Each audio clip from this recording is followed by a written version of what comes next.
problema que não tem solução, o que eu ganho com isso? Essas duas posições tendem a enrijecer o pensamento e fechar o sujeito dentro de uma caixinha, né? O que pode ser bem mais confortável, mas acaba cerceando a própria possibilidade do conhecimento, que é sempre abertura. É sempre esse olhar curioso da descoberta daquilo que eu não sei.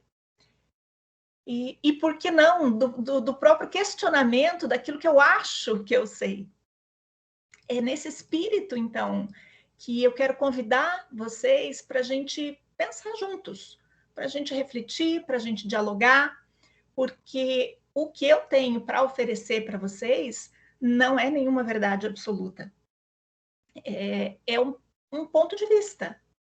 E um ponto de vista no sentido estrito do termo, como um determinado lugar a partir do qual eu olho para um fenômeno e que me permite alcançar uma certa perspectiva que anuncia a totalidade do fenômeno, mas que não invalida outros olhares que partem de outros pontos de vista. Vocês vão concordar comigo que uma cadeira no meio da sala, ela nunca vai ser enxergada da mesma forma por duas pessoas que olhem para a mesma cadeira de lados opostos. Então, os dois estão vendo a mesma cadeira. E apesar deles verem apenas algumas partes da cadeira, eles podem perceber a cadeira como um todo. Os dois podem, inclusive, intuir da cadeira mesmo as partes que eles não conseguem enxergar. No entanto, se cada um deles for desenhar a sua cadeira, a gente vai ter duas figuras diferentes, porque cada uma foi esboçada a partir de um ponto de vista diferente, de um lugar que privilegia aquela visada. O olhar que eu pretendo apresentar hoje para vocês, nesse primeiro momento, para a gente conversar depois, né, é o olhar do Viktor Frankl. Ou talvez, para ser mais honesta, né, é a minha interpretação, o meu recorte a partir do pensamento do Frankl, e que é o grande autor da logoterapia, o criador da logoterapia. E no final a gente deixa então esse tempo aberto para essa conversa, para essa troca, dúvidas, para outros olhares que podem enriquecer a nossa perspectiva, enfim. Vão deixando aí no chat, vão anotando, pergunta, questão, observação. Se você pensa diferente, está valendo também, tá bom? É para a gente bater papo mesmo. O Frankl, ele nasceu em Viena em 1905, numa família judaica, e desde criança ele tinha essa inquietação sobre o sentido da vida. Ele conta nos livros dele que na escola, numa aula, eu não vou me lembrar agora, na aula do que, se era de biologia, enfim, mas que um professor que ele tinha resume a vida humana. Há uma série de processos químicos, né, fisiológicos, enfim, e ele levanta e questiona o cara no meio da aula, né, sobre qual seria o sentido da vida se a vida fosse apenas isso. Já na adolescência, ele estuda com Freud e ele estuda com Adler, que são dois grandes psicólogos, né, vienenses também, que criaram cada um a sua própria escola de pensamento. A psicanálise, no caso do Freud, vou pegar uma aguinha aqui que todo mundo conhece. O Adler era um pouco menos conhecido, mas ele cria a psicologia individual. Apesar de estudar, né, com ambos, o Frankl acaba criando o seu próprio pensamento. Ele desenvolve um pensamento independente, profundamente enraizado na filosofia existencial e humanista. O meu convite hoje é, então, para a gente pensar um pouco sobre algumas questões dessa existência, né? Afinal, como dizia o Riobaldo é um personagem do Graciliano Ramos, em Grande Sertão Veredas. E em um momento do livro, ele diz que viver é muito perigoso, sempre acaba em morte. E aí estão duas coisas, né, sobre as quais a gente não para muito para pensar: a vida e a morte. Sobre a morte, eu fiquei sabendo que vocês conversaram na semana passada, né? Na sexta-feira passada. Pelo menos eu vi o bannerzinho. Vamos pensar um pouquinho sobre a vida, então.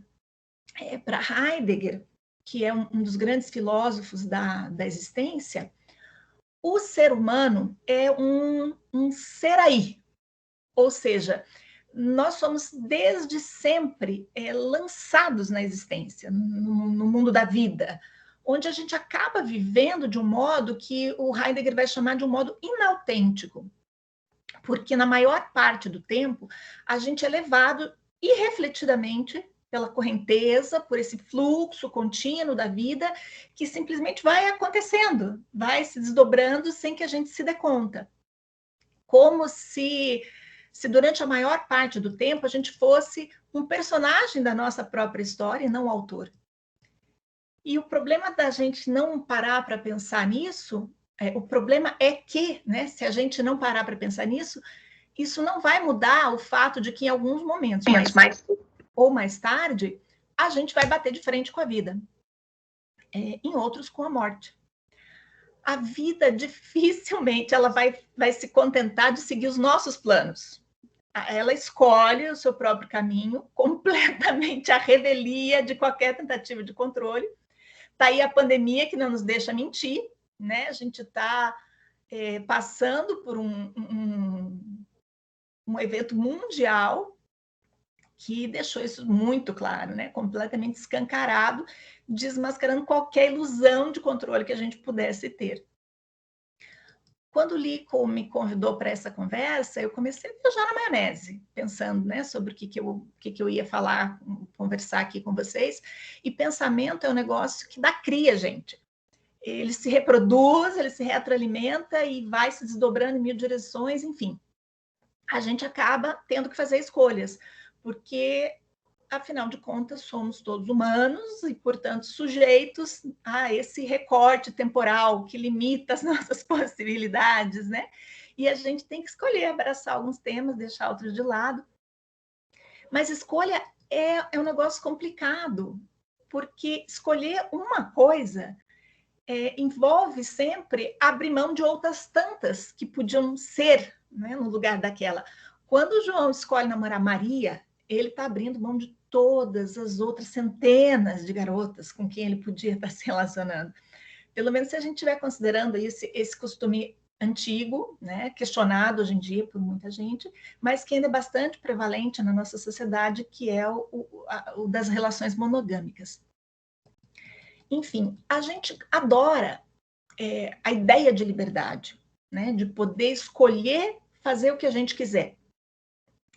Mas a gente gosta de pensar na liberdade como esse direito de fazer o que bem entende. O que, na verdade, se você parar para pensar, é uma grande falácia. O Sartre já dizia, que é outro pensador, né, existencialista, ele já dizia que a liberdade é a grande condenação da humanidade. Que ela, aliás, é a única coisa sobre a qual nós não temos nenhuma escolha. Nós somos condenados a ser livres, portanto, responsáveis pelas nossas escolhas. E aí, não interessa se eu decido não fazer nada. Deixar de me posicionar é uma escolha. Não importa se eu deixo que outras pessoas decidam por mim, porque entregar o meu destino na mão de outras pessoas é também uma escolha. E aí, sabe aquele papo de mãe, quando você diz que foi fulano que mandou, né? Foi fulano que disse para eu fazer tal coisa, ela responde: se o fulano mandar você se atirar da ponte, você pula. Então, é bem por aí. O Burroughs Skinner, que é o pai da psicologia comportamental, ele acreditava que o ser humano é completamente determinado. O cérebro humano é indiscutivelmente uma grande máquina de reconhecimento de padrões. Quanto mais a gente avança nos estudos sobre o cérebro, sobre a mente, né, mais a gente vai percebendo isso. E o Skinner, ele diz que o nosso comportamento ele é sempre baseado no condicionamento operado por esses padrões de resposta, né, ao ambiente. Eu vou dar um exemplo bem simples para vocês. Se eu perguntar para vocês por que é que vocês acionam aquele interruptor de energia elétrica que fica na parede sempre que vocês entram num quarto escuro. E aí eu imagino que vocês vão me olhar com uma cara de como assim, né? Que tipo de pergunta é essa? Para acender a luz? É óbvio, né? Qualquer criancinha de 2 aninhos já brincou, né? De acender a luz no interruptor. Então, para acender a luz, certo? Pois bem, né? Vamos fazer um breve experimento virtual aqui. Pode ser, gente? Imagina que é sexta-feira à noite, pandemia, chuva, o crush está ocupado, você não tem nenhum compromisso no dia seguinte, e aí você resolve assistir sua série favorita, né, no Netflix. No meio lá do terceiro episódio que você está assistindo, final da temporada, você ouve um estrondo no final da rua e apaga a luz da vizinhança inteira. Bom, você pensa, né? Lá se foi um gerador. E aí, na esperança de continuar assistindo, né, de terminar de assistir o último capítulo, aí, o final de temporada da série, você decide que você vai avisar de uma vez a Copel para ver se ainda consegue assistir o final antes de dormir. É nesse momento crucial que você se dá conta que num lapso de absoluta falta de perspicácia, você largou seu celular em algum lugar que você não faz a menor ideia onde que é. E aí ainda meio perplexo, né? Assim, sem conseguir acreditar que você foi capaz de descuidar dessa forma tão relapsa, de uma extensão imprescindível do seu corpo, da sua alma, especialmente nesse momento crucial em que você precisava não só de um meio de comunicação, como de resto de uma lanterna. E as duas coisas estão nesse aparelhinho maldito que você não sabe onde enfiou. E aí você tem, de repente, uma epifania e você se lembra que existe um ritual ancestral antigo de riscar um fósforo até a fogo no pavio de uma vela. E mais, né? Você lembra também que tem vela e tem fósforo. Pois bem, nesse momento você se levanta, vai até a cozinha, tateando no escuro, com muito cuidado, porque se por um lado os seus olhos perdem completamente a capacidade de encontrar coisas no escuro, por outro lado, o dedão do pé acha a quina de qualquer móvel que tiver na sua frente sem o menor esforço. E agora vem, então, finalmente, né, o meu experimento. E eu pergunto para vocês, qual é a primeira coisa que você faz quando entra na cozinha? Estou vendo a risadinha aqui, né, que está me denunciando que a Letícia já entendeu o experimento. Eu aperto o interruptor para acender a luz. Exatamente, não é? A gente aciona o interruptor de luz. Quem nunca, né? Não é mesmo? Quem que atira a primeira pedra? Ora, meus queridos, agora me digam vocês, né? Por que cargas d'água um ser que está indo buscar uma vela, porque sabe que ele está sem energia elétrica, aciona um interruptor de luz? É para acender a luz? É claro que você não aperta o botão esperando que a luz acenda, porque você sabe que está sem luz. Mas acontece que ao longo de muitos e muitos anos, o seu cérebro foi enfeitiçado por essa magia de enxergar no escuro sempre que você aperta o botãozinho. E automaticamente ele manda o seu dedo fazer isso, mesmo sabendo que não existe energia para acender a luz. Esse gesto, portanto, né, de acender a luz, de apertar o interruptor, ele não é orientado por algo que você intenciona, mas pelo reforço da experiência passada, percebe? E, gente, não tem problema nenhum com isso. Na verdade, isso é algo absolutamente necessário, porque se a gente tivesse que fazer profundas reflexões filosóficas para cada pequena decisão da vida, a existência se tornaria algo absolutamente insuportável. A gente ficaria paralisado o dia inteiro pensando, né, nas possíveis implicações de cada um dos nossos atos. Grande parte, então, das nossas milhares de pequenas escolhas cotidianas, elas são tomadas no famoso piloto automático, para que o nosso cérebro tenha tempo de se concentrar nas escolhas que são realmente relevantes, realmente importantes. Ou seja, não, nós não somos livres de tudo. É claro que as nossas escolhas, e aí, assim, não só as escolhas do piloto automático, né, mas mesmo escolhas que a gente faz conscientemente, elas são influenciadas pela nossa vivência de mundo. Diante de uma mesma situação, pessoas diferentes vão fazer escolhas diferentes, a partir das suas experiências e aprendizados diferentes. A nossa própria condição humana nos impõe limites intransponíveis, né? Não adianta eu querer viver centenas de anos, como certas espécies de árvore, não adianta eu querer abrir a janela e sair voando, como se fosse um passarinho, né? Não vai rolar, gente, é simples assim. Mas olhando para a mesma cadeira do outro lado da sala, do lado contrário do Skinner, né? A corrente da filosofia e da psicologia existencial e humanista vai acreditar que, embora nós não sejamos livres de, nós somos livres para. O que é que vocês imaginam que aconteceu com Frankl, sendo judeu, morando em Viena, na época da Segunda Guerra?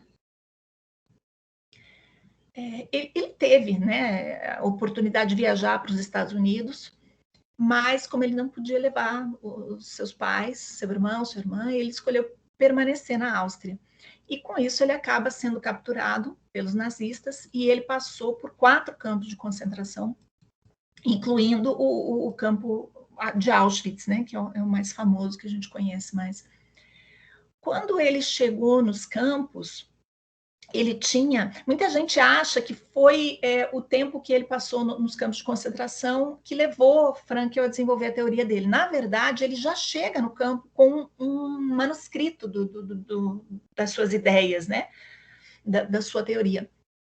E quando ele chega no campo, tudo é tomado dele, e o manuscrito é jogado fora. E ele, inclusive, ele tenta argumentar com o guarda de que aquilo era um material importante, era a pesquisa da vida dele e tal. E, obviamente, o cara não dá a menor importância e joga tudo fora.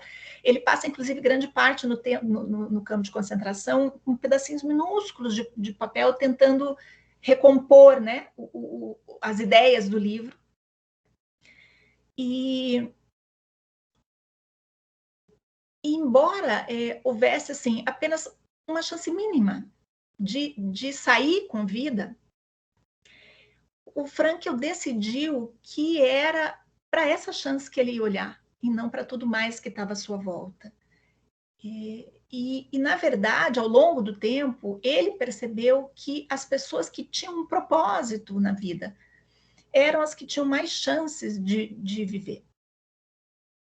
E ele sobreviveu, né, a todo esse tempo, foi solto, acho que 3 anos, se não me engano, ele passou nos campos, e ele foi solto no final da guerra, aos 40 anos de idade, pesando 25 quilos. Por mais que ele não era um cara alto, mas dá para fazer ideia, né, da situação. Quando ele volta para Viena, ele descobre que tinha perdido o pai, tinha perdido a mãe, tinha perdido o irmão caçula, a irmã dele consegue escapar, né? E tinha perdido a esposa, que inclusive já tinha sido obrigada a abortar um filho que eles esperavam, mesmo antes de ser presa. E todos eles morreram em campos de concentração. nesse período que ele, em 9 dias, ele escreve o livro contando a experiência dele nos campos, e esse livro trazia uma mensagem assim, surpreendente para quem tinha acabado de perder os seus entes mais queridos de um modo tão bárbaro, né? O título do livro era Trotzdem Jesum Leben sagen, diga sim à vida de qualquer maneira, né? Uma tradução livre aí do alemão. E me perdoem os falantes de alemão, porque não sei se a pronúncia do título saiu lá essas coisas. E a obra em português chama-se Em Busca de Sentido. E é o livro sem dúvida, o livro mais famoso do Frankl. Ele foi listado mais de uma vez como um dos 10 livros mais influentes do século XX. Muita gente, né? Foi traduzido em sei lá quantos idiomas. E nesse livro, ele diz que o homem pode suportar qualquer coisa, menos a falta de sentido na vida. E que o sentido só pode ser encontrado quando você vive para algo ou para alguém além de si mesmo. Ele argumenta que a dignidade de uma pessoa não podia ser determinada somente em consequência das condições dos campos, mas que um prisioneiro ele se tornava digno ou não, né, a partir de uma decisão própria, interior. Para o Frankl, ninguém pode se desenvolver como pessoa assumindo um papel de vítima. E aí, gente, por favor, né, isso não significa fechar os olhos diante das injustiças do mundo, não significa deixar de reconhecer que existem pessoas que nascem, que crescem em meio a condições extremamente desfavoráveis, enquanto outras são envoltas em privilégios. Não se trata também de culpabilizar o sujeito pela situação em que ele se encontra, mas é de reconhecer que todo ser humano tem a capacidade de se sobrepor às situações mais degradantes e que o âmago da liberdade ele está relacionado às decisões e não às condições. Ou seja, nós não somos livres mas nós somos livres para. Frankl retoma, né, as palavras do Nietzsche, afirmando que quem tem por que viver suporta quase todo como. E por isso, as nossas escolhas precisam estar sempre repletas de sentido. A felicidade, né, para Frankl, ela não pode ser buscada como uma finalidade, como um fim em si mesma. Ela só acontece como uma espécie de efeito colateral, não intencionado, de viver uma vida com sentido. Para o Frankl, tendo estudado, né, com Freud, com Adler, não é o que ele chama de vontade de prazer, que seriam os impulsos instintuais da psicanálise, os impulsos instintuais da libido, né, da psicanálise freudiana, nem o que ele chama de vontade de poder, que seriam os impulsos da completude perfeita, da psicologia adleriana, psicologia individual. Então, não seriam nenhum deles que determinaria algo como uma orientação final ou uma motivação primeira para a vida humana. O Frankl acredita que o interesse primordial do ser humano, ele se orienta para o mundo fora do sujeito, né? Que a vida instintual é algo que é de dentro para fora, né? E ele acredita que não, que é a busca de sentido que orienta a vida humana e para algo que está fora, portanto, do sujeito. E é lógico que não se trata de negar todas essas determinações que são inerentes à condição humana. O que o Frankl afirma é que a natureza humana é capaz de sobrepujar essas determinações na medida em que cada pessoa pode sempre se distanciar de qualquer tipo de condição que ela venha a enfrentar e pode escolher, em última instância, a atitude que ela vai tomar diante dos fatores determinantes impostos pelo destino. No livro Em Busca de Sentido,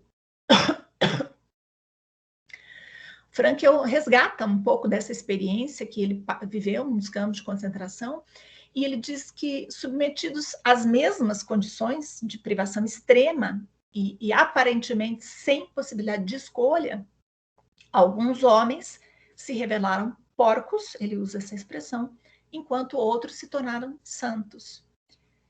E ele vai relatando exemplos, né, tanto de crueldade extrema quanto de bondade, e é interessante porque ele ainda diz, independente ele não fala que os nazistas eram os maus, os judeus eram os bons, né? Ele vai sempre relacionar isso a essas atitudes, a essas escolhas.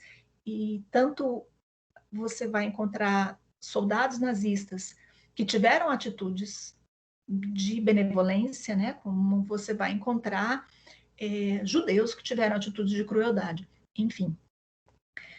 Para o Frankl, existem 3 formas básicas de determinações, né? O destino biológico, o destino psicológico e o destino sociológico.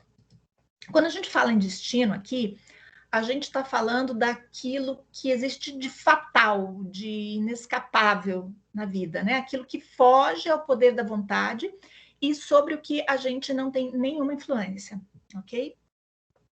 O destino biológico, com todas as suas possíveis limitações, para Frankl, é algo que pode ser configurado pela liberdade humana. O que isso significa?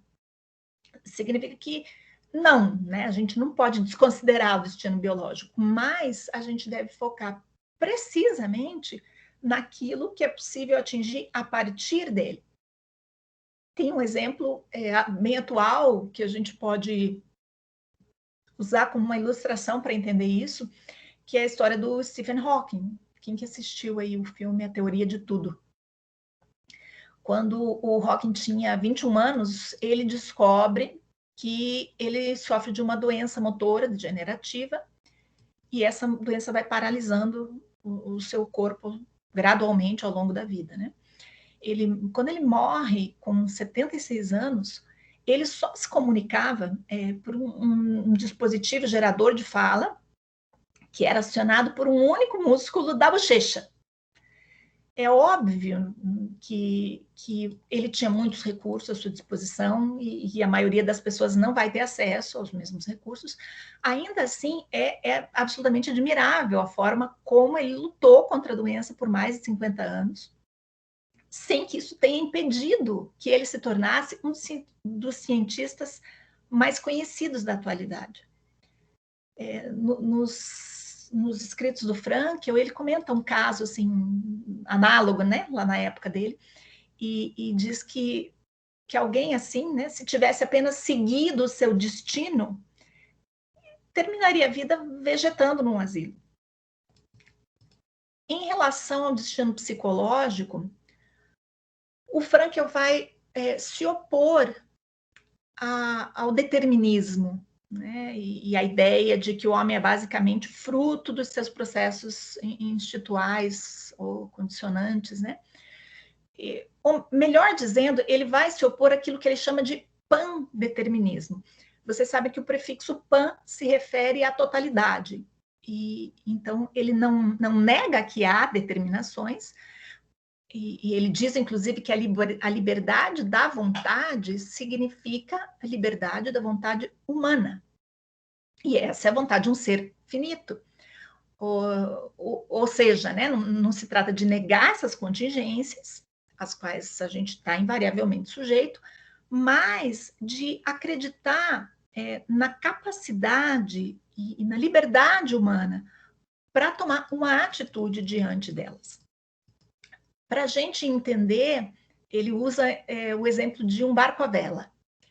Para velejar, você precisa subordinar, né, de certa forma, a força do vento à direção que você escolheu.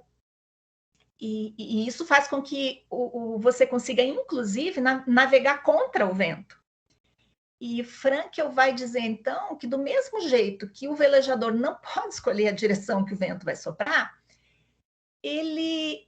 a gente também não pode decidir, né, a forma como os nossos instintos vão se apresentar, como as nossas limitações e condicionamentos vão se apresentar.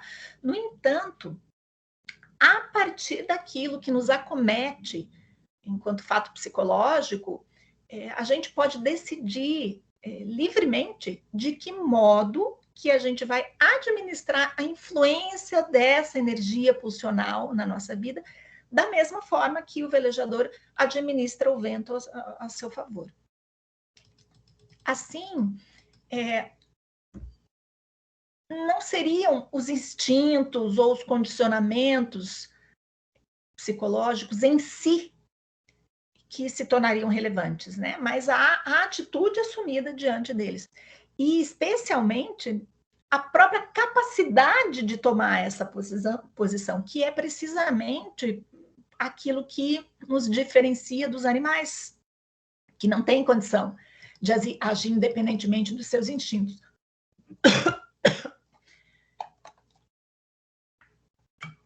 A gente vai falando, daqui a pouco a voz vai sumindo. Frankl, ele vai dizer que a condição para que nós sejamos considerados como uma pessoa é justamente essa capacidade de nos comportar livremente, sem levar em conta que estado de coisas que está em jogo. E aí, finalmente, né, falando um pouquinho sobre destino sociológico, o Frankl reconhece que o indivíduo está incrustado, ele diz, na estrutura social, e que essa estrutura social, ela, ao mesmo tempo, nos condiciona e nos demanda uma adaptação, né? Ou seja, ela acaba cumprindo um duplo papel, tanto de causalidade quanto de finalidade. E aí, mais uma vez, ele retoma a experiência dos campos de concentração como uma espécie de palco de estudo do comportamento das massas, né, em situações extremas.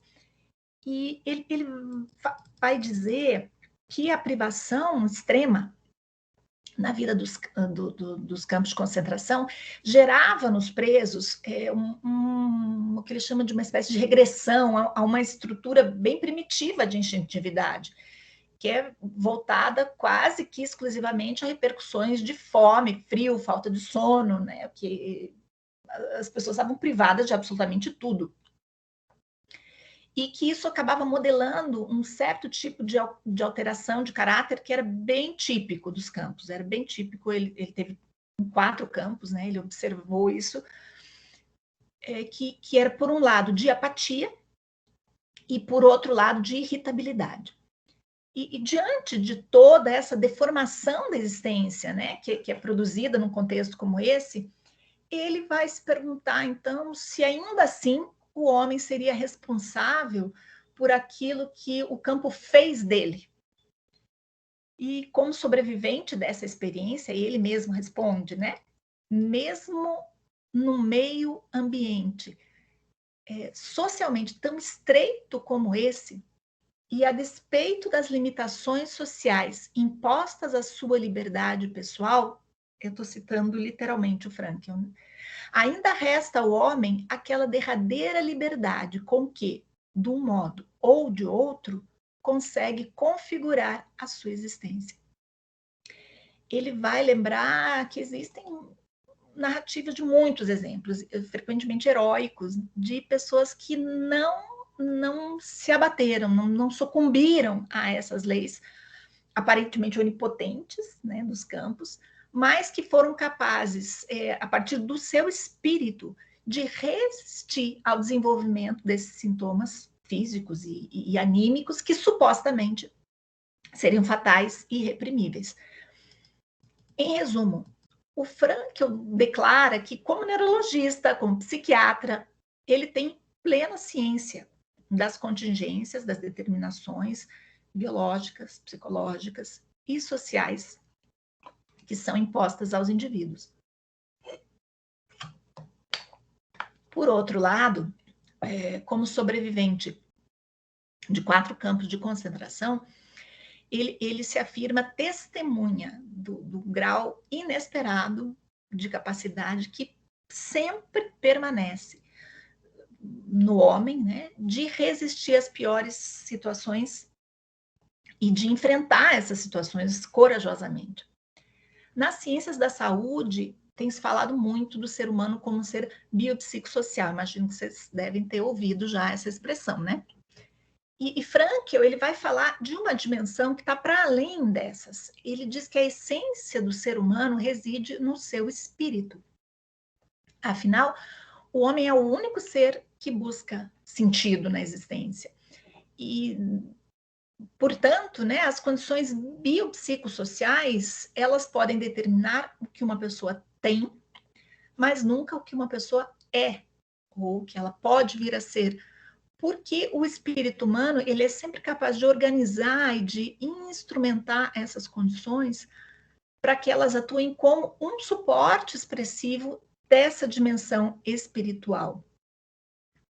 Ele vai colocar essa dimensão espiritual como algo central em torno do que as outras dimensões se organizam. E atualmente a gente tem cada vez mais estudos, muitos estudos, é gigante a quantidade de material científico que tem sido produzido atualmente, de uns 30 anos para cá, de uns 20 anos para cá, especialmente, aqui no Brasil, de uns 10 anos para cá, mas tem se produzido muito material sobre a relação entre a espiritualidade e até mesmo a religiosidade e processos de saúde, de bem-estar, qualidade de vida, enfim.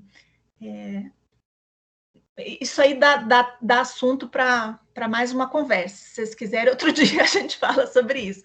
Mas eu só quero destacar, porque isso é uma coisa que é muito negada, é jogada para baixo do tapete. No meio dos pesquisadores que estão envolvidos nessa área, isso é simplesmente banal, né? Não se discute mais esse tipo de coisa, porque é absolutamente comprovado cientificamente essa influência, e inclusive muito mais positiva do que negativa, né?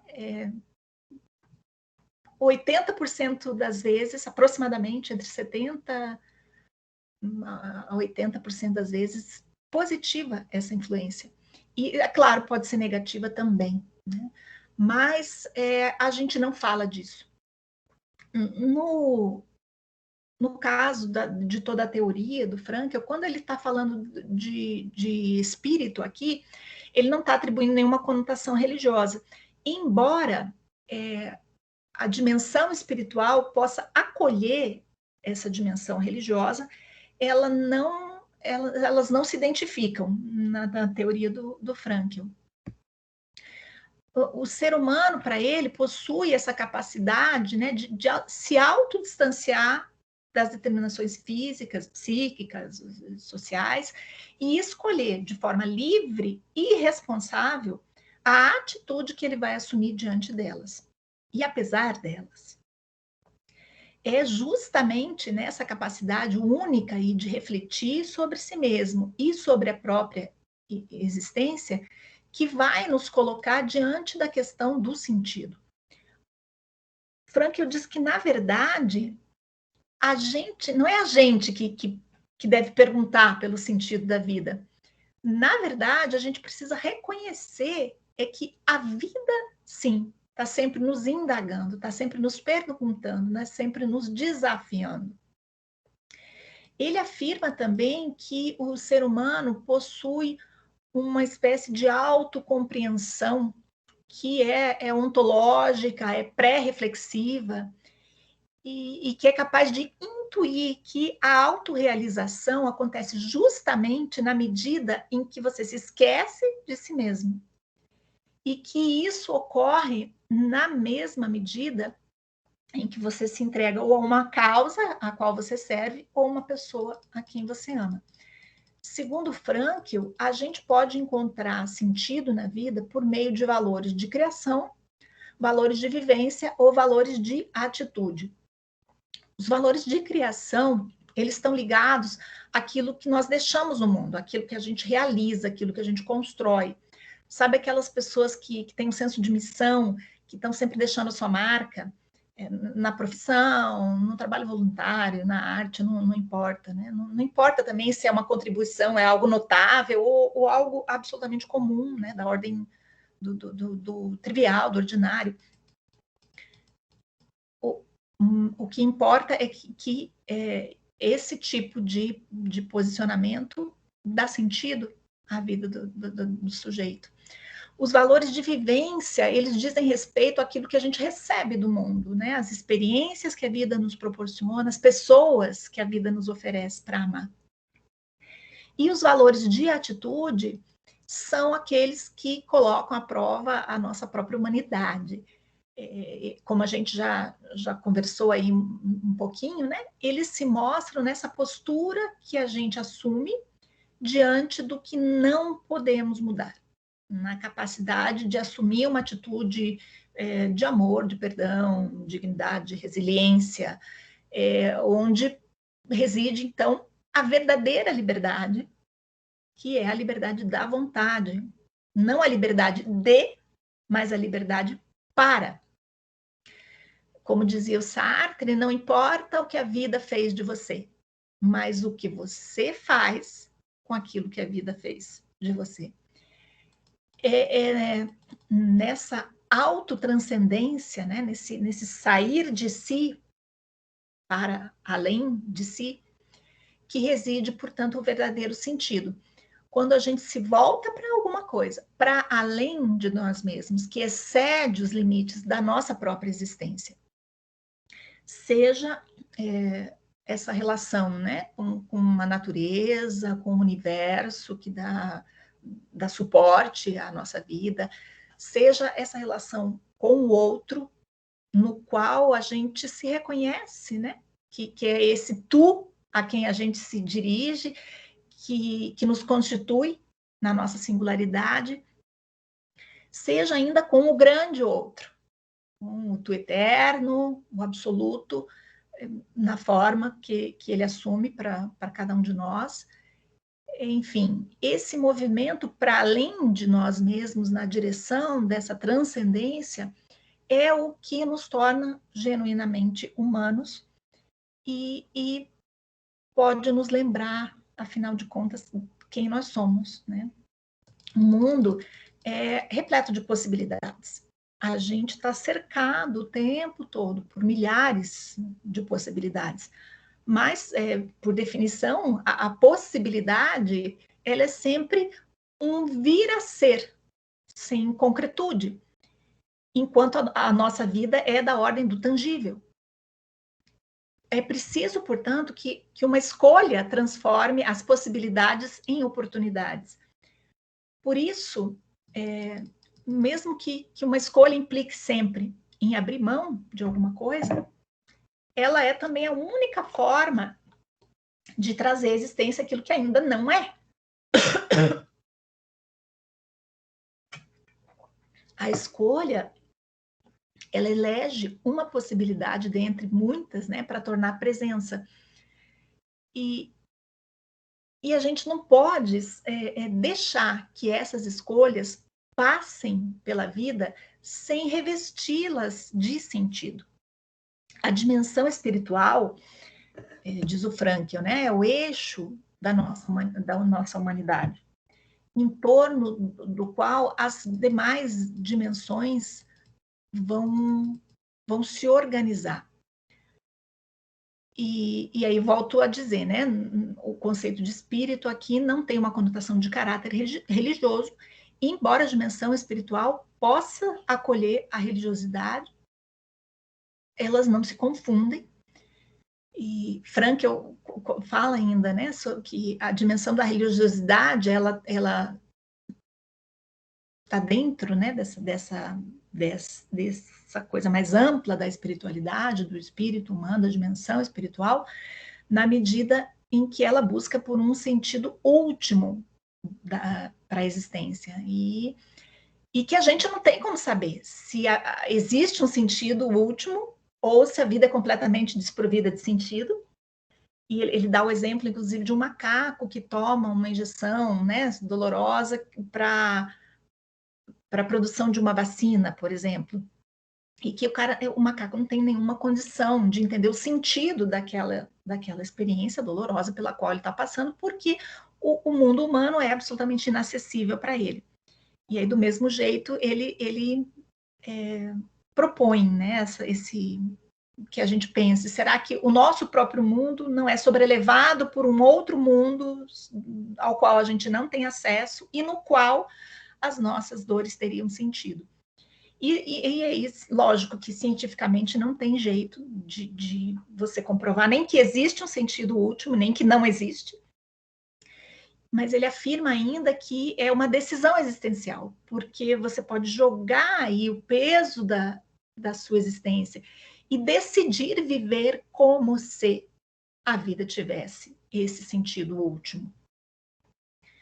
A dimensão espiritual, portanto, ela é justamente aquilo que permite ao homem o autodistanciamento das dinâmicas, dos destinos que a gente viu, e que permite ele decidir de forma livre, consciente e responsável a atitude que ele vai tomar diante delas. E é também na dimensão espiritual que se dá essa autotranscendência, esse movimento de se dirigir para além de si mesmo na busca de sentido. Hoje, né, no nosso experimento hipotético aí, a gente foi buscar uma vela na cozinha, porque afinal de contas a gente precisava de luz, e esse é o propósito da vela. E esse é uma ilustração que eu gosto muito de um psicólogo e escritor argentino, o Cláudio Garcia Pintos. Então, se vocês já tiverem ouvido em algum lugar, vocês me perdoem a redundância, mas eu gosto muito dessa ilustração que ele usa. O pavio e a parafina, separados, né, eles não fazem uma vela.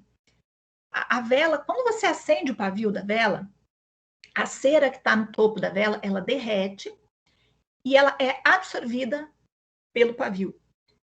A alta temperatura faz com que essa parafina líquida se transforme em vapor, e é esse vapor que pega fogo. Essa parafina forma, portanto, assim, uma espécie de capa protetora em torno do pavio, não permitindo que ele se queime tão rápido, né? Se você simplesmente tacar fogo no pavio, ele vai sumir. Então, é essa composição aí de pavio e parafina que faz com que a vela dure tanto, com que o fogo fique aceso por mais tempo. Ou seja, né, a vela é uma coisa só. Não tem como você separar os componentes e continuar tendo uma vela. Uma vela, ela pode rachar, a vela pode quebrar, mas o pavio impede que a vela se parta em pedaços. Ela permanece ali inteira, unida pelo pavio. O pavio é o que mantém a vela sendo vela. E ele segue intacto. Não importa quantas vezes a vela se quebre. A vela, mesmo quebrada, ela segue sendo uma vela. Ela não deixa de cumprir o seu sentido de ser vela se ela for acesa para iluminar aqueles que estão ao seu redor. E mais, né, uma vela quebrada que não realiza o seu sentido, ela vai seguir pela vida como uma vela quebrada. Mas quando a vela é acesa, quando ela cumpre o seu sentido, quando ela se doa para iluminar os outros, porque a vela não gera luz para si mesma, a própria cera que vai se derretendo na queima da vela, ela vai escorrendo pelo corpo da vela e ela vai cobrindo todas as rachaduras, todas as quebraduras. E, finalmente, né, quando chega o fim da vida da vela, quando ela cumpriu plenamente o seu propósito, aquela parafina que sobra derretida no final, ela serve como base para segurar em pé a próxima vela que vai ser acesa. E eu acho que essa é uma grande forma da gente refletir, né, sobre essas questões de sentido. Para Frankl, o sentido sempre pode ser encontrado.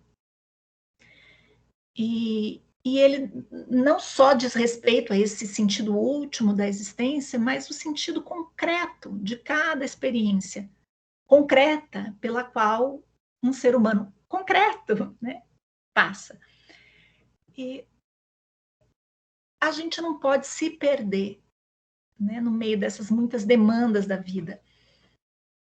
Mas eu acredito que a gente precisa compreender os nossos limites, a gente precisa encarar de frente as nossas escolhas, mas sempre, acima de tudo, buscando aquilo que faz sentido, aquilo que faz com que a nossa chama seja acesa e aquilo que faz com que vale a pena a gente gastar a nossa vida.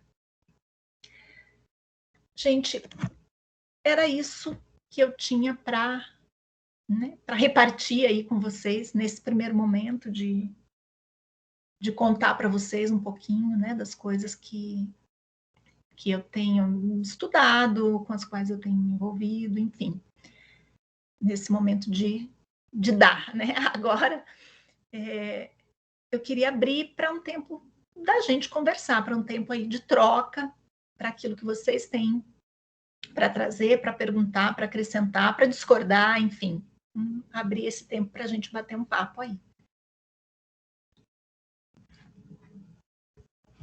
Quem tiver perguntas pode desmutar, agradecer a colaboração da Patrícia, foi incrível, de verdade, acho que todo mundo gostou muito, tenho certeza disso, na verdade.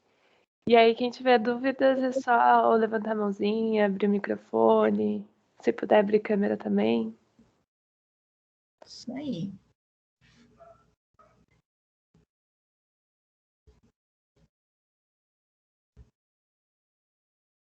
Oi, eu tô no celular, mas abri a câmera aqui para agradecer. Muito obrigada, eu adorei mesmo a sua palestra, a sua fala.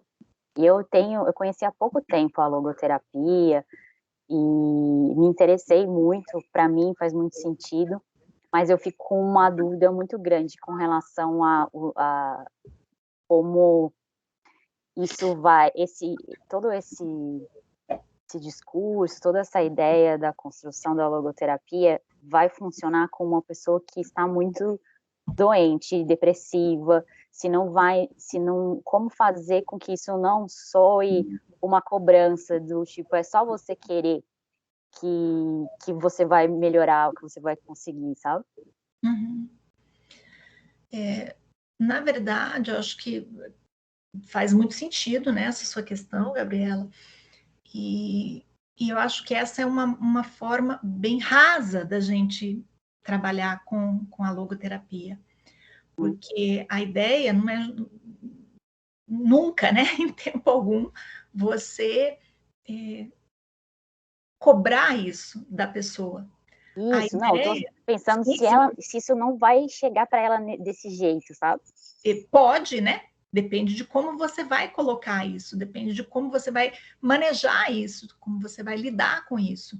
Mas isso não precisa ser, né, não precisa ser a partir da logoterapia, isso pode ser a partir de qualquer teoria, né? Eu acho que a gente tem na psicologia aí uma questão bem interessante, né? De que e isso, inclusive, tem muita pesquisa também nesse sentido, mostrando que o que faz diferença não é a teoria que você usa.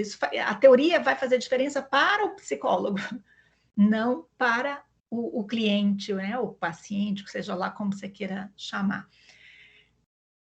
Para o bom andamento do processo terapêutico, o que vai fazer diferença é a relação terapêutica. E eu acredito que é nessa relação que você pode construir com delicadeza essa questão da busca do sentido, não como algo que você tem que achar um sentido para a sua vida, né? Não como uma cobrança, mas como um desafio, como é aquilo que o Frankl diz. Não é você que pergunta qual o sentido da vida, é a vida que está sempre te desafiando, que está sempre te perguntando, que está sempre te questionando. Então, é muito mais você buscar como você vai responder a esses desafios, como você vai responder a esses questionamentos que a vida impõe o tempo todo, né? E acho que também a gente precisa se desligar um pouco dessa questão de o sentido da vida. Parece que é uma coisa grandiosa, né? É algo que eu vou realizar na humanidade. E não necessariamente, né? Lógico que você pode ter um grande propósito, um sentido mais amplo, mas você pode também ter o sentido das pequenas coisas, que é esse sentido mais concreto e que vai se manifestar de uma forma mais palpável na vida da gente. O Frankl, ele ele atende uma vez um cara que está muito deprimido porque a esposa morreu. E ele não vê sentido na existência, ele sente muita falta dela, e ele está muito mobilizado por isso. E o Frankl vai, né, na conversa com ele vai construindo, né, um raciocínio com ele. Porque o cara diz que ele tinha que ter morrido primeiro, e não a mulher dele. E o Frankl diz, bom, a sua mulher, pelo que você está me contando, eu imagino que a sua mulher te amava também muito, da mesma forma como você a ama, né? E ele concorda, ele diz que sim. E aí o Frankl diz, tá, e se fosse o contrário, então, né? Se você tivesse morrido primeiro, quem que estaria aqui sofrendo da forma como você está sofrendo? E aí o cara se liga, né? Que se ele tivesse morrido primeiro, a mulher dele estaria sofrendo, e não ele. E é por aí que ele encontra o sentido do sofrimento. Não, então eu prefiro sofrer do que provocar esse sofrimento para minha esposa. Então, às vezes, são coisas muito pequenas, né? Tem alguns vídeos na internet sobre o Ikigai, que é uma filosofia de vida da ilha de Okinawa, no Japão.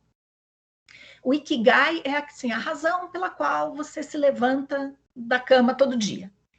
E eu lembro quando eu assisti esse vídeo, me marcou, eu achei muito interessante. Um pescador não, ele é um comprador, ele compra o peixe para um restaurante. Eu nem me lembro se ele é cozinheiro ou se ele só faz a compra.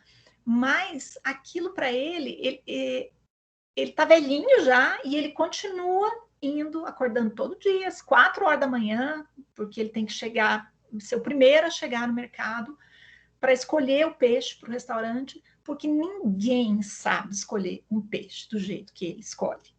Né?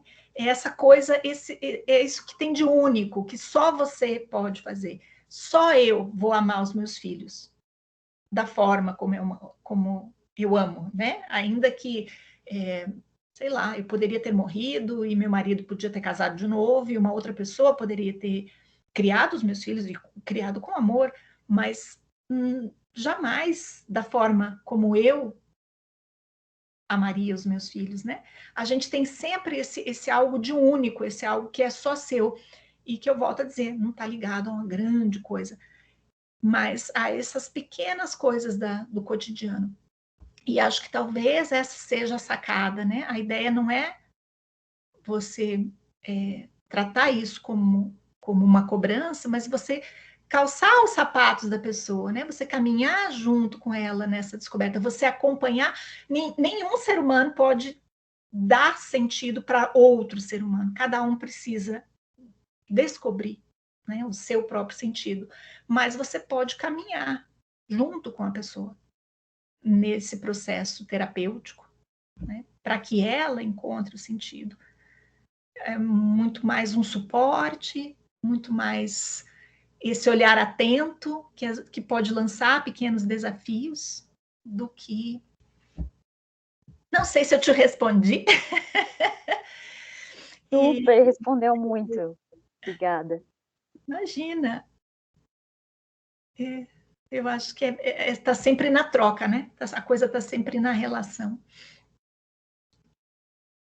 A Nath no chat também pergunta algo relacionado com isso. Bom dia, muito boa palestra, parabéns. Poderia comentar um pouco mais sobre a falta de sentido de uma pessoa depressiva? Como podemos orientar ela a achar um novo sentido? Vocês fazem pergunta difícil, né, gente? A gente, quando estuda psicologia, a gente fica nessa ansiedade, né? De dar resposta. E eu acho que esse é um grande desafio da profissão. Saber que a gente não tem resposta.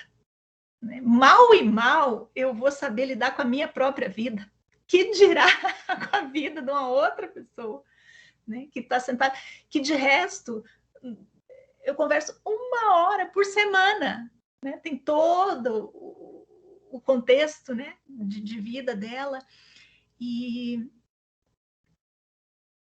inclusive ter essa percepção de que o sofrimento faz parte da vida. A gente não tem resposta para tudo, a gente não está aqui para fazer todo mundo feliz, a gente não está aqui para resolver o problema dos outros, a gente não está... A gente tem muito acho que essa percepção, né, de que a gente vai ajudar a pessoa a ser feliz. Enfim, eu acho que o nosso propósito, enquanto terapeutas, né, não é esse. Simplesmente por isso, né? Porque o sofrimento faz parte da vida. Você não pode eliminar. Não existe. Ele vai estar sempre, né, misturado aí com outras coisas, com alegria, com felicidade, que também fazem parte da vida. E quando você está atendendo uma pessoa, né, as coisas tomam uma concretude. Então, não tem como a gente dar uma receita de bolo que sirva para todo mundo. Quem é essa pessoa, né? Que depressão é essa? Ela está deprimida porque o filho dela morreu? Gente, desculpa aí, mas ela tem toda a razão, né? Todo motivo do mundo para estar deprimida. Então, nem sempre isso é alguma coisa da ordem do patológico, que precisa ser corrigido. Talvez isso é algo que precisa ser vivido, que precisa ser experimentado e que, com o tempo, vai ser vencido, né? Vai ser superado, a pessoa vai passar para uma nova fase, enfim. Por outro lado, sim, né? A gente tem um papel aí, mas acho que esse papel está muito mais ligado a caminhar com a pessoa, a tentar descobrir esses pequenos desafios que a vida faz e que a gente pode destacar, né? Que a gente pode, esses pequenos nós que, como nesse caso do Frankl, esse é um exemplo. Acho que quando a gente dá um exemplo, fica um pouco mais fácil da gente processar, né? Nesse caso, o Frankl encontrou um pequeno gancho, né? Alguma coisa que acionou um movimento daquela pessoa que ele estava atendendo no sentido de enxergar as coisas de outra maneira, de ressignificar esse sofrimento pelo qual ele estava passando e de encontrar, portanto, um sentido para esse sofrimento. Porque o grande problema não é o sofrimento, né? Mas é o sofrimento sem sentido. Eu acho que esse é o grande desafio que a gente tem em situações de pessoas depressivas, que é fazer essa jornada aí junto com a pessoa, de descoberta, desses pequenos, não é gancho, me fugiu a palavra agora, mas enfim, essa coisa que desperta, né, a pessoa para um sentido, para aquela experiência que ela está vivendo. E acho também que a gente não pode descartar a possibilidade de que, em alguns momentos, talvez uma intervenção médica, né? Talvez uma intervenção medicamentosa, uma intervenção química, possa ser o caso. Ninguém está aqui para dizer que remédio não vale, não pode, né? E às vezes a gente não quer que a pessoa fique dependente de remédio, mas aí a pessoa fica dependente da terapia, a gente faz a mesma coisa que a gente critica na medicina, a gente repete. Então, é sempre um desafio. Não tem uma resposta pronta, mas acho que tem esses pequenos caminhos, né, que a gente pode tomar.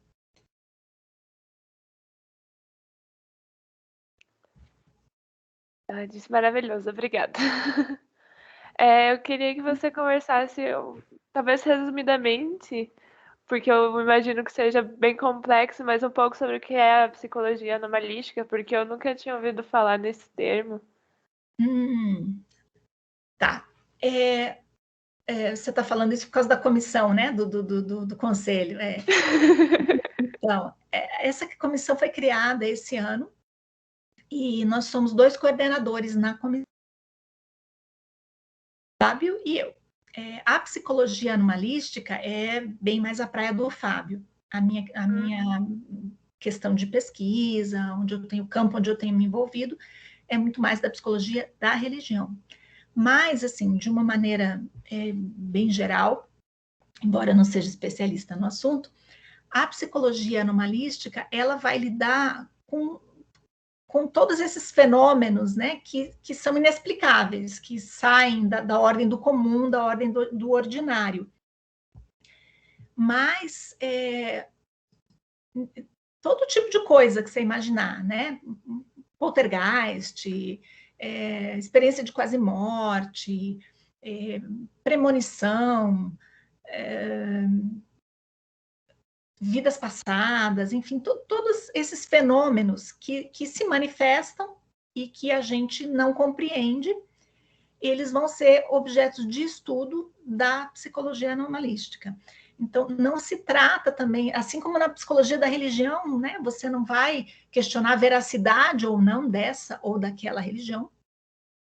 Também não é esse o ponto na psicologia anomalística, mas é tentar compreender esses fenômenos cientificamente.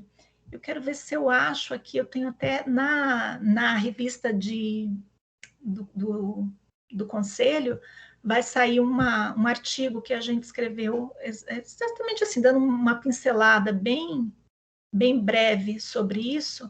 Deixa eu ver se eu acho aqui.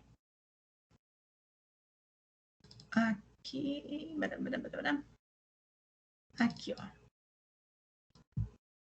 Que daí eu vou ler um pouquinho para você o que o Fábio mesmo escreveu, que esse a gente Perfeito. corre menos risco.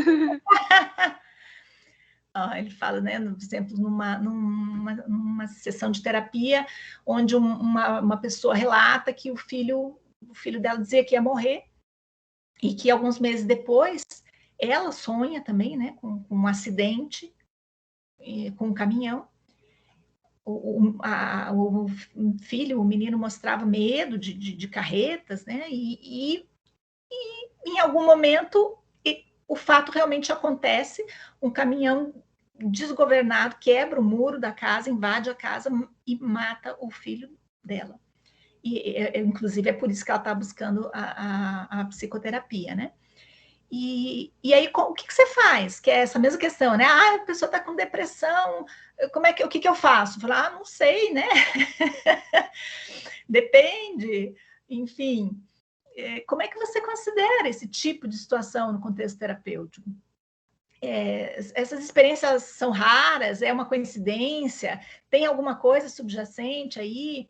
Então, esse tipo de experiência anômala, ele comenta que elas são mais frequentes do que a gente imagina e que elas têm um impacto muito forte. São experiências que são difíceis de explicar nos parâmetros científicos vigentes, e incluem experiências fora do corpo, de quase morte, experiência alucinatória, sinestésica, sonhos lúcidos, telepatia, pré-cognição, contato ou abdução por seres alienígenas, curas anômalas, experiências místicas, espirituais, enfim.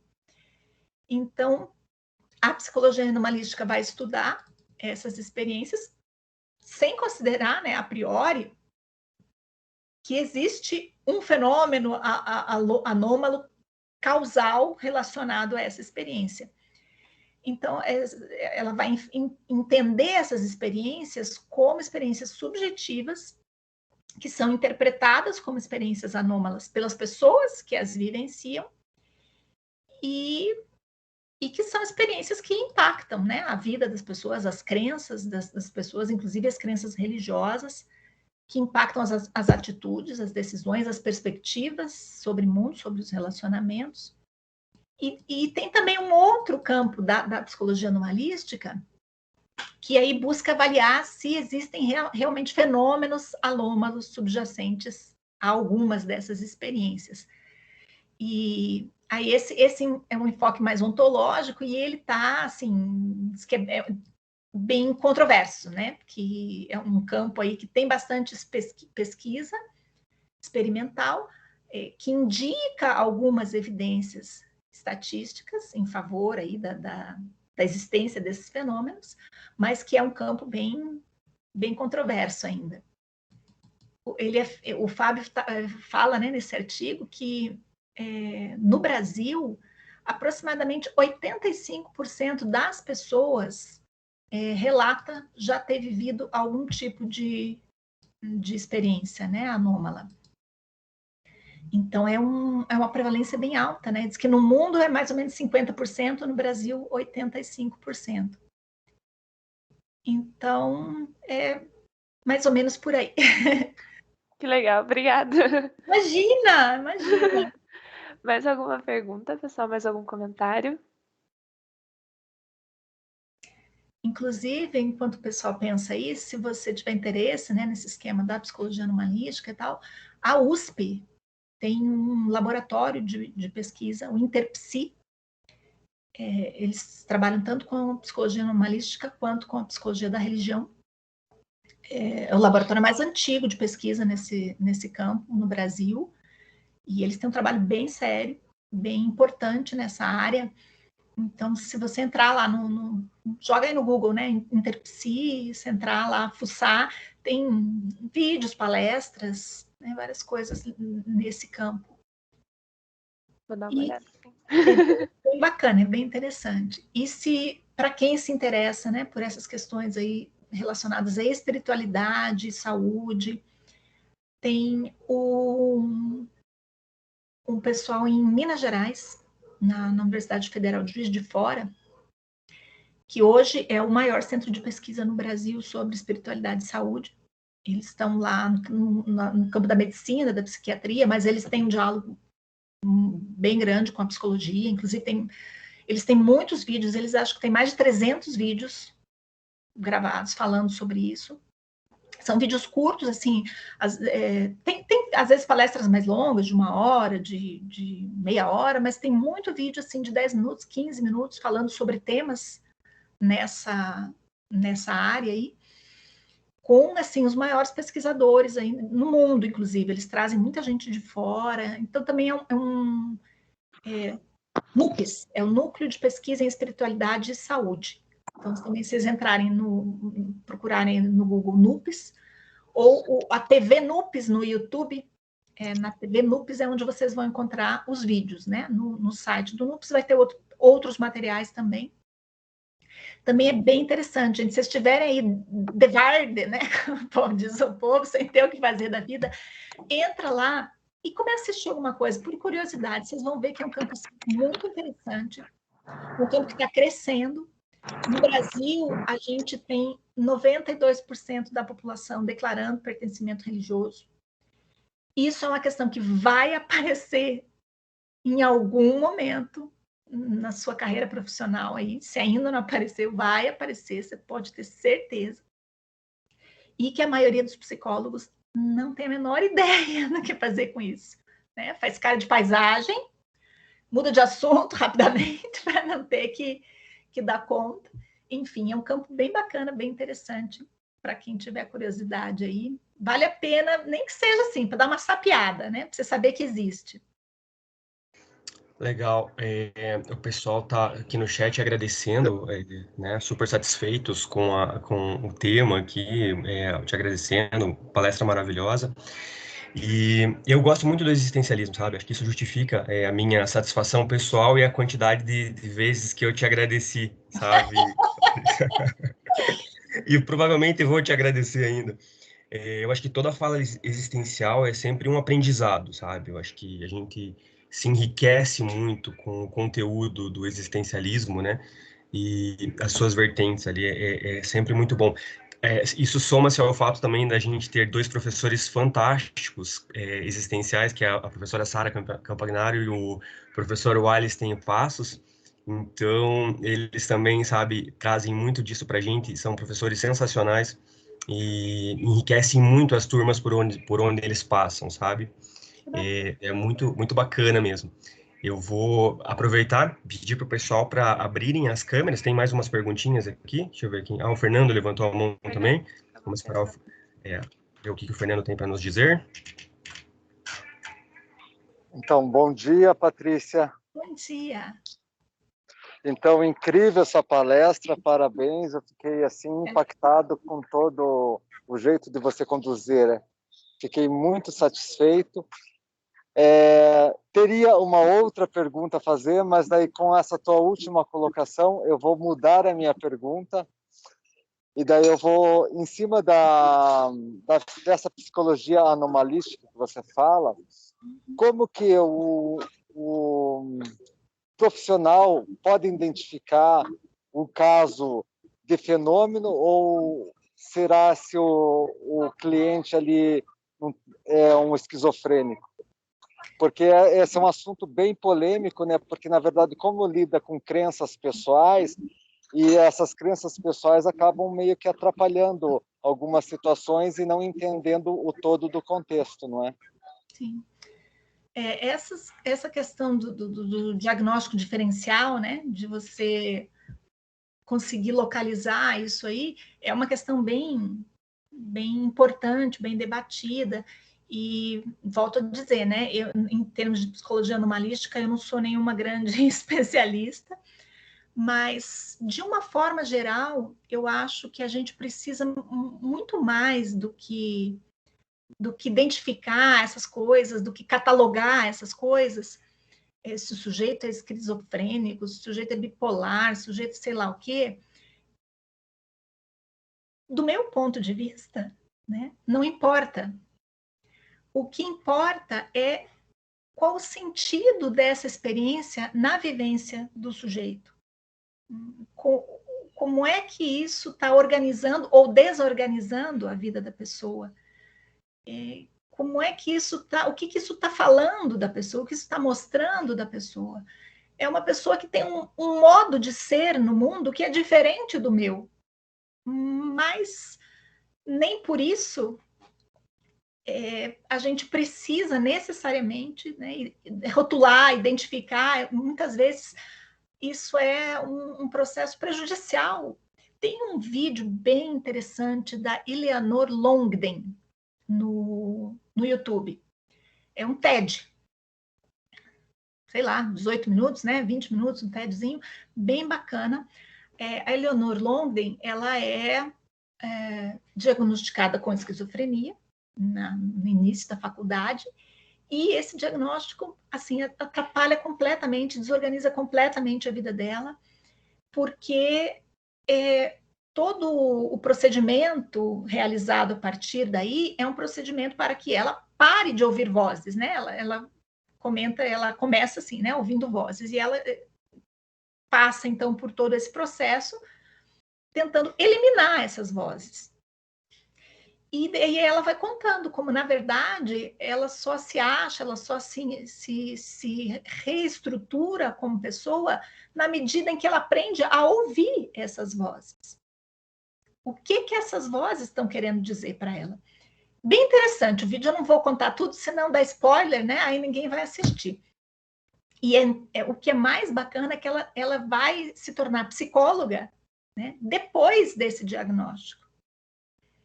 Então, não sei se é tão importante assim, né? A gente estabelecer esses rótulos. Mas acho que faz toda a diferença entender. Oi? Acho que... Eu quero querer, né? Desculpa, Tatiane. Ai, desculpa, eu queria o nome do vídeo. É Eleanor Longden. Deixa eu ver se eu acho aqui. Eu boto ali no chat, vamos ver. Acho que o vídeo é As Vozes em Minha Cabeça, alguma coisa assim se chama. Eu já vi esse vídeo, ele realmente é fantástico, né? Maravilhoso. Inclusive, a Curitiba agora tem a Lorraine é uma psicóloga que ela está iniciando um grupo, na verdade já iniciou um grupo de ouvidoras de vozes aqui em Curitiba, né? Era algo que não tinha, sabe que esse é um assunto que me interessa muito. E eu até estava conversando com ela e estava negociando, né, uma participação futura em algum evento aqui da psicologia da Estácio. E é muito bacana. Eu acho que é um aprendizado ímpar também, né, porque ele acaba desconstruindo muitas coisas, né, que a gente tem esse apego, né. Então é muito bacana mesmo. Se você, de repente, não encontrar o link... você já conseguiu. Ótimo. Uhum. Não, é muito legal. Vale muito a pena assistir, né, o TED dela. Então, achei incrível a sua resposta, porque, na verdade, eu acho que nós temos que começar nós, como acadêmicos de psicologia, nós vamos começar a levar esse novo olhar, né, para a psicologia, né? Então, eu acho que nós temos que aprender a sair dessas caixas que ao longo da nossa vida, alguns que viveram mais, outros ainda são jovens, né? A gente é introjetado a pensar de certas maneiras porque nós vivemos inseridos dentro de uma sociedade, né? E eu acho que saindo dessas caixas a gente começa a enxergar de uma outra forma e pensar de uma maneira diferenciada, né? E eu acho que quanto menos a gente patologizar as coisas, eu acho que a humanidade vai tender a um progresso diferenciado, né? Sim, acho que é bem por aí, né? Tem um outro pessoal muito bacana, do Diálogo Aberto, na Finlândia, o Jaakko Seikkula, que coordena, né, esse trabalho lá na Finlândia, na Lapônia, se eu não me engano. Enfim, eles têm todo um trabalho assim, bem diferencial com essa questão aí de saúde mental. Eles têm uma espécie assim, de pronto-socorro, né, que a pessoa liga para lá, qualquer pessoa que está passando por alguma crise, né, crise do tipo psicótica, a gente diria, ela liga para lá e alguém atende e vai até onde ela está, em 24 horas eles marcam alguma coisa e eles tentam identificar as questões não só da pessoa, mas as questões da família, as questões do entorno, né, do contexto daquela pessoa. E eles trabalham assim, dessa forma, de uma forma sistêmica, vamos dizer, né? Eles não trabalham com a pessoa, mas com todo o contexto, com todos aqueles que fazem parte da vida da pessoa, enfim, é muito bacana, muito interessante. Aqui no Brasil, a gente tem o GIPSI, lá em Brasília, que é um grupo de estudo de primeiras crises, inclusive eles trabalham muito isso, né? Primeiras crises do tipo psicótico, eles chamam. E eles, inclusive, estudando o assunto, eles vão vendo que se a gente interfere muito rapidamente nessas primeiras crises, geralmente elas não se cronificam, ou a chance de que elas se cronifiquem é bem menor, né? E a gente tem aqui em Curitiba uma professora da FAI, Mariana Puchivailo, que trabalha com o grupo PEQI, que é um grupo também que trabalha com primeiras crises. Ela fez doutorado com Hileno, que coordena, né, o laboratório Gypsy lá de Brasília, e ela montou esse grupo aqui em Curitiba. Então, para quem tem interesse na área, procurem o PEQI. Mariana super fera, super gente boa. É bem bacana o trabalho deles lá. E eles têm, acho que, grupo de estudos, tem reuniões, enfim. Legal. Então, enquanto você... Já vamos finalizando, né? Agradecer imensamente sua presença, sua fala. Tenho certeza que todo mundo aproveitou muito. Tá todo mundo elogiando no chat. Muito obrigada, de verdade. Com certeza vamos te chamar mais vezes para explorar ainda mais esses assuntos. E queria pedir para quem puder abrir a câmera para a gente tirar uma foto, ou seja, um print. Eu coloquei ali no chat o Instagram do Pequi, se alguém quiser um começo, né? Daí, hoje em dia, com esses negócios de internet, tudo a gente acha, né? Não tem estresse. Então, mas também, se qualquer coisa, vocês podem entrar em contato, que eu dou um jeito de achar um contato mais... algum grupo, alguma coisa, eu falo com a Mari e passo para você. Perfeito. Também já coloquei o forms de presença no chat e também vai estar no grupo dos representantes. Daí, se alguém não tiver acesso ao chat, só pedir no WhatsApp. É o pessoal da organização. Esperamos em breve que você possa aceitar um convite para um evento presencial, né? Porque a gente está precisando de alguns eventos presenciais, né? Nem me fale, estou doida por uma aglomeração.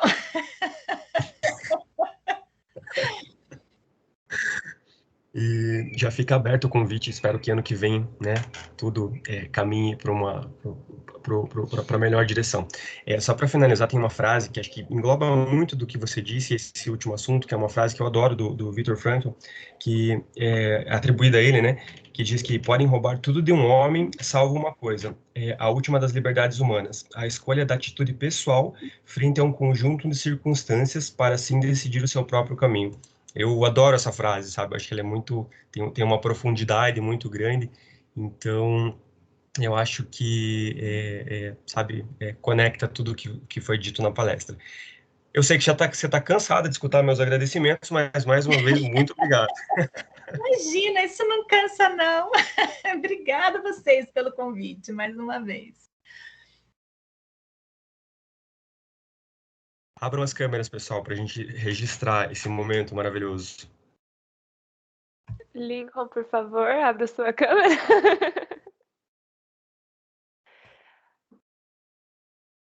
Vamos lá.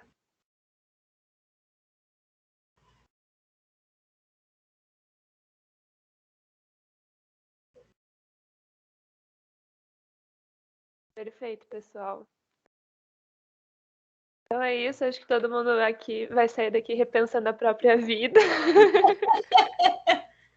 É bom parar para pensar de vez em quando, né? É ótimo. Muito obrigada, Patrícia. Seja muito bem-vinda e volte sempre que quiser. Obrigada. Um beijo grande para vocês. Um bom dia aí e até a próxima. Bom dia, bom final de semana. Até a próxima.